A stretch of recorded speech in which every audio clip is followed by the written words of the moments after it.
podcast. This is Troy. This is Chris. And today we have a special guest with us. It is our friend Mel. Mel, how's it going? All good. Hi, everyone. Very excited to be here with some of my favorite people. It's awesome. And it's been too long. So very excited to chat with you guys. It's been so long. We used to work together and each of us moved on to bigger and better things, but it's great to see you. And it's great to talk about this because, little known fact, Mel got us into doing a podcast a little bit and gave us a little bit of a proving ground to see if it was something that we would enjoy, and it stuck. And we have definitely you to owe for getting us into this. Oh, I am excited to hear that. I am very proud of myself for getting you guys to do this. No, not really. It was really, it was a really fun experience to get to just sit in on some of your sessions and hear you geek out about comic books. I'm a fan of comic books and like superheroes, not to the extent that you all are, but it was really, for me, it's like almost like a class in a teaching session where I learned a lot. So it was awesome. So you'll take all the credit. You're amazing. Thank you. Yeah. Thank you. Well, we're still going to give some to you when we can. But today, Chris, we're talking about Miss Marvel. I almost said Captain Marvel because we hear Captain Marvel more in this first episode than we do Miss Marvel at any other time. Yeah, and I don't even think the Miss Marvel is said outside of the credits. It's not even really said. So I had to catch myself too when I was like, I don't really write down notes, but I was having my mental notes and I was like, Miss Marvel and all that. But yeah. So yeah, what'd you think? I loved it. It was the one Marvel show in the last year where I had no notes, where I was like, it was exactly what it should have been for, this particular character. I never really read Miss Marvel comics. My only experience with the characters with the Avengers game, she was the star of that. And I really liked the way they portrayed her in terms of the way they kind of introduced her as a fan of the Avengers and then becoming a hero. That was cool. The rest of the game sucked, but but it seems like this show's on the right track. And it was interesting because we might have talked about this a few times, some of these Marvel shows and projects have all felt very much the same. This felt very different, from the style, the way it introduced sort of all those drawings and stuff. I thought that was just going to be in the trailer. So to see that kind of be introduced for Kamala's family and culture to be, front and center, it definitely made me feel care about her before the superhero stuff got introduced towards the end. And I think that was really important to introducing a new character. Yeah, I agree on everything you said. I absolutely loved it. Every minute of it. I was watching it oh my God, I can't. I was excited for it beforehand. I hadn't heard about Miss Marvel until I heard that they were doing the show. And I kind of read a little bit about it. And one of my best friends is a very, very hardcore comic book fan. And he loves Kamala. So he had talked to me a little bit about it and we both discussed how excited we were for it. And for me, everything they threw out there, every single promotion that they did was just, it looked beautiful. And I was so here for, this young girl of color superhero and this different youthful take on the superheroes, because we do have Peter Parker, right, from Spider-Man, who is that youthful center for the Avengers, but I feel like he's a genius. Yeah, he's a kid genius. I know. And then, you have the younger people like Kate Bishop for Hawkeye, and then the new Black Widow and all that stuff with, Yelena. But this is like a kid, it feels like a kid. And I think it's a really nice compliment to that Peter Parker vibe. And I know she's been compared to Peter Parker in the sense that, it's that type of fun young character that you care for both for Kamala and for Miss Marvel. You care for both and you're interested in hearing more about both. So I absolutely loved everything about the show. I thought it was beautifully directed, the music, the audio, all of it was gorgeous. And just the visuals with all the, you were saying, the drawings, I just felt like it added this an extra pinch of magic in my thoughts. And it feels very different. All the editing style, the filming style, all of it is very different. I don't know, it's just, it feels more comic booky in some ways, which I think is fun to bring into this youthful character. And the centering her culture was just beautiful. I feel like there's probably a bunch of people that are just seeing themselves reflected and seeing their family reflected in ways that, I as a Latina, I can't relate directly, but I can relate to the beauty of seeing yourself on screen or seeing experiences that are similar to yours on screen. And I just thought I absolutely loved everything about it. I'm like, so, giggling because it's great. What was interesting was the last few projects. That was the first time I actually like smiled watching a Marvel project recently. I didn't really particularly love Moon Knight, so to watch something that felt like some of the dialogue, like the quirkiness of it, the humor actually made sense with these being kids. The principle that was in it. It's just like it feels like all these characters feel very like well adjusted for or well placed for this universe. And I love Bruno. I thought he was a really cool character. He almost felt like the Peter Parker of the series where he's like, a genius and stuff like that. And then going back to kind of like Spider-Man, is he the genius or is he the man in the chair? I think he's the genius. I think he's the genius. He's the genius that will be the man on the chair. That's what I like. He's like not the forefront genius. He's like behind the scenes genius. That's what I would say. Which, real quick, just speaking of like, I know we've talked about Spider-Man in this, but I definitely feel like with how they like threw those drawings and the emojis with the signs in it, I was like, man, this very much reminds me of Spider-Verse a little bit, and the end credits for No Way Home. True. And what's great about this is like kids never really got, especially this generation, like a true Spider-Man. Like even though this newer Tom Holland Spider-Man was in high school, part of the criticism was he was Iron Man Jr. When he was introduced, he's like, hey, here's your suit, here's this. Oh, actually you have like a genius level intellect, you could figure things out and stuff. Whereas with Kamala, she feels very much like, hey, I'm just a fan of these things. Like, girls like me don't save the world. And it definitely plays really well. It doesn't feel like they're just throwing in that line to pander to any audience or anything. It feels like they did the work to make the story make sense. For sure. And I've got to admit, like there were some times where I was like, this is definitely a show for high schoolers or about high schoolers. And I was like, why? That's why I don't like it, because I'm not in high school. I'm not a high schooler. But it's like once I took that step back and was like, that's what it's about. Just like the other day when we were like, Star Wars. Yeah, Star Wars is for kids, man. That's why they're writing it this way.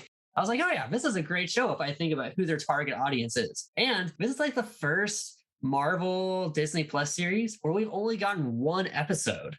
All the other ones, they've given us like 2 or 3, which is kind of interesting that like this is the first one. And, all 3 of us sound like we're already hooked on it. Yeah. And we still got 5 more to go. I think when they do that, they know, I think they've watched the episodes and they're like, hey, if we don't do 2, people are going to be like, this makes no sense. With this one, it was the first one where I watched one episode and it made like complete sense. It was paced perfectly. I don't feel like I need more information. Yes, I want the story to unfold, but it's not like, oh my God. And, I think there isn't a preconceived notion of what this should be. So I think there's not as much expectations they have to live up to kind of like throw that out and kind of like to kind of like bounce off like that Star Wars. The reason I said that is because, Star Wars, the reason is stupid in a lot of ways. the people do dumb things in Star Wars. There's like dumb dialogue, but we love it for it. Like, whereas with Miss Marvel, I appreciated it even not being someone young. I was like, this feels like really well written. If I was in high school, this probably would have been my favorite Marvel project. And that's what I really appreciate about it. And, not that it like blew me away, but again, it was the first one I watched where I was like, I have no notes. Yeah. They did it exactly how they should. It's purely enjoyable, which I think is, people joke about this phase of Marvel being the go to therapy session. Cause with all the things that we're seeing, it's definitely a lot of traumatic mental health related issues. And yeah, Moon Knight is at the top of that list. Very, very at the top. I liked it. I also have a personal soft spot for Oscar Isaac. Who doesn't? And when he spoke Spanish at the end, I was like, I collapsed, flat out, died. I'm in love. I just loved it. It's like someone was speaking Spanish in Marvel. I'm here for it. I haven't seen a Multiverse of Madness, and I know that America says a few things in Spanish, but I haven't seen it. So how funny is that, though, that the first Latin superhero in Marvel is a personality? I know. I was like, oh, that's interesting. Something. I'm very, very curious to see where they take that, because that makes absolutely no sense with the name. But side note, that's a side note completely. But we'll get you on for Moon Knight season 2. But I thought it was just purely enjoyable, in contrast with all the like intense dramatic, very deep. And that's not to say it's superficial. It's just, it's not going in that direction. That just has to do with a lot of heaviness. It's much more light. And I think that's really enjoyable. And I think that's in a way why it can be so successful too, because it gives us a break of the intensity that we've kind of received from Marvel. And it's going to be like a fun show because it's about, it's a teenager, right? It's like, like you were saying, it happens in high school and it has to feel true and honest to that experience. And yeah, I'm looking forward to seeing where it goes. And I definitely felt that the first episode was very self-sufficient, and it really gave me, you know, like you said, it didn't wrap up with me feeling like I missed something. It felt like it was a really good base, a really good setup. And like, okay, let's see where they take this now, because now they already showed me the powers. They already set it up in a way. So now I'm going to get more context and we're going to see that develop. So I think they did a really good job.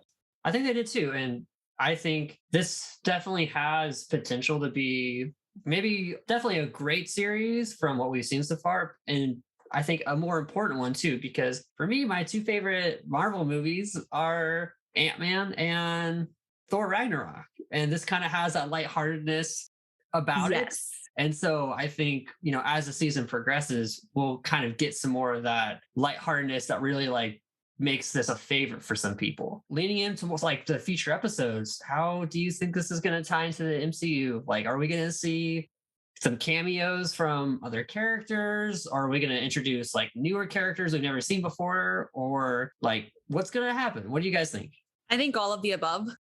I think I'm like confident that some cameos are going to happen. It's like, you cannot shape a story of someone that's basically obsessed with the Avengers without maybe is happy. I don't know, but someone has to show up in some way in there to connect it to the larger universe. And it's for sure they will be introducing some new characters that you're not sure, because this is what they've done across the different series, right? There's always like these Easter eggs or these like new characters that show up that then will eventually probably have a larger part on the MCU. I am excited to see her join Captain Marvel. I think that might be something at the end where they're going to tie it into Captain Marvel in a very obvious way, whether that is a hint that Carol Danvers is back or something that then is going to lead up. But in some ways, like somehow how they did with WandaVision, that wrapped up in a way that really took you to Multiverse of Madness. I feel like with this, I wouldn't be surprised if they do it that way, because they've also been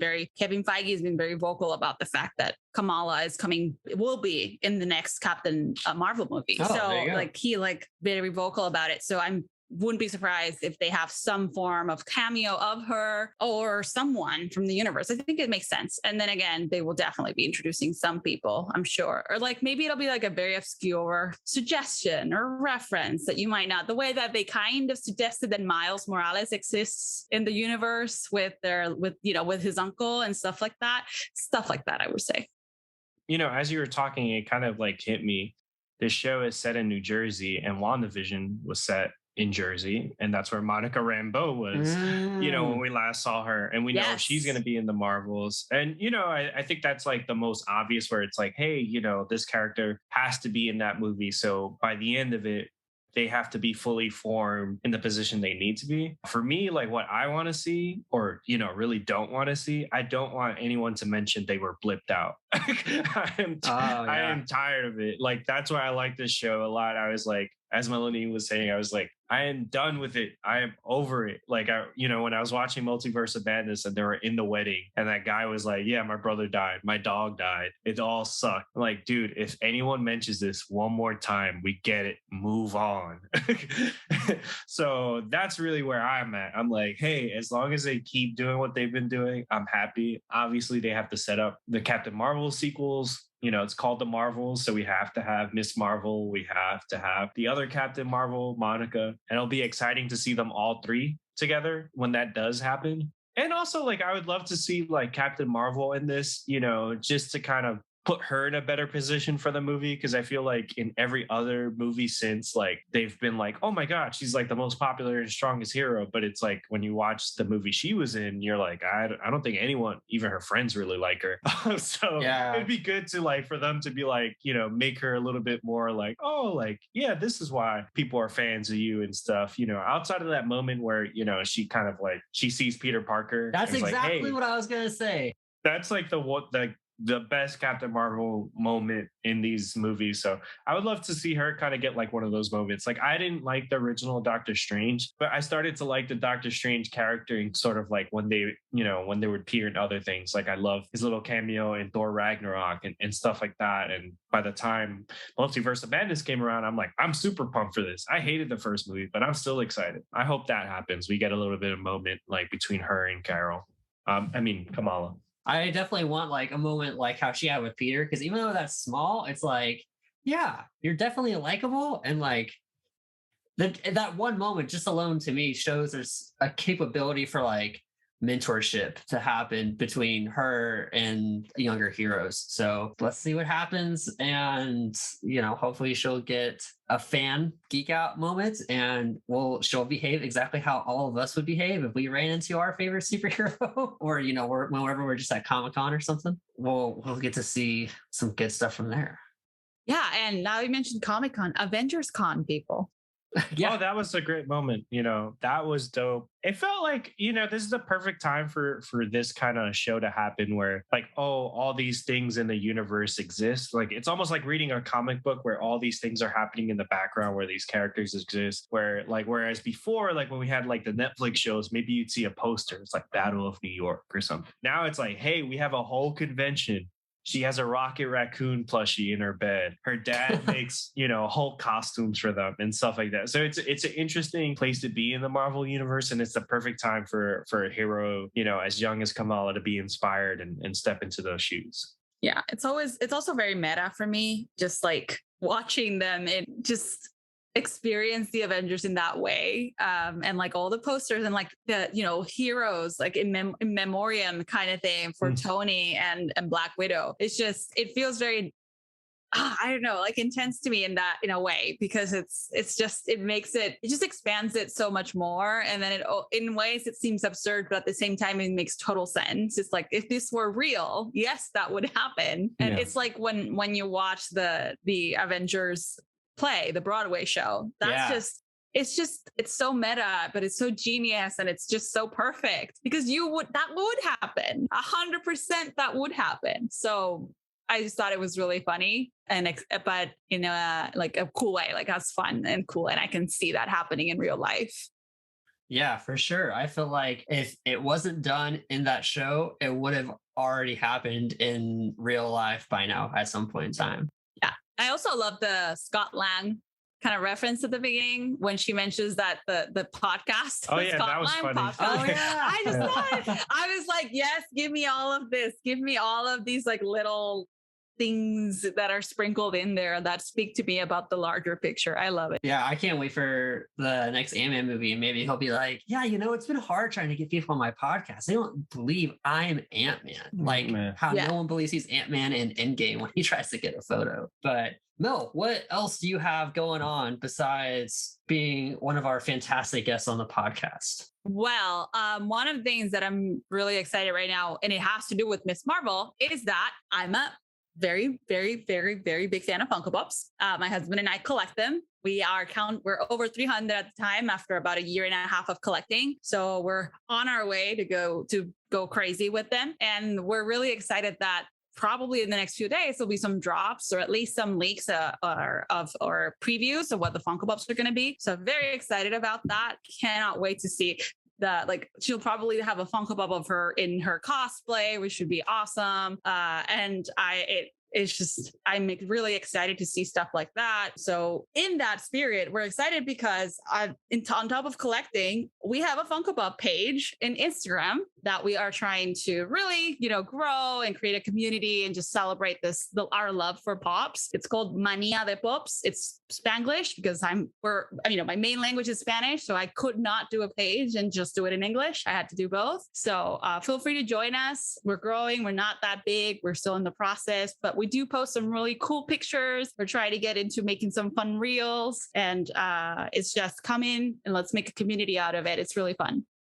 Yeah, sounds great. And that's exactly what we want to do here at the Badaboom podcast, is create that community where if there's something you like to hear us talk about, or if you have thoughts on any show, superhero, or comic, and you want to bring it to our attention, let us know. We'll read it, we'll watch it, and we'll talk about it on the podcast. And let us know your thoughts about any of our episodes. Let us know what you think about Miss Marvel, and we'll do a season recap and we'll see what happens. But until then, you can keep following us on Apple Podcasts, Spotify, or wherever you listen, which you can now listen on YouTube. We just launched our new YouTube channel previously last week, and you can find all of our content there coming soon. But keep subscribing on Apple Podcasts, Spotify. Check out Melanie's Funko page on Instagram. What was it? Handle one more time.